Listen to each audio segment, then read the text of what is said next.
આજે આપણે બનાવશું એકદમ બહાર જેવા જાળીદાર ખમણ, જેના માટે એક બાઉલમાં મોટો વાટકો પાણી લેશું, તેમાં સ્વાદ અનુસાર મીઠું લેશું, અડધી ચમચી સોડા લેશું, અડધી ચમચી લીંબુના ફૂલ લેશું, પછી તેમાં 5 ચમચી જેટલી ખાંડ લેશું, 5 ચમચી જેટલું તેલ લેશું, પછી બધાને સરખી રીતે મિક્સ કરી અને ઓગાળી લેશું.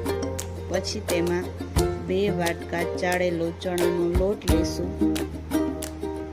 પછી તેને આ બેટરને બ્લેન્ડર વડે મિક્સ કરી લેશું કે જેથી તેમાં ગાંગડા ના રહે. પછી એક સ્ટીમરની થાળીમાં તેલ લગાવશું. પછી તેમાં બધું બેટર પલટાવી દેશું અને 15 મિનિટ સુધી સ્ટીમ થવા દેશું.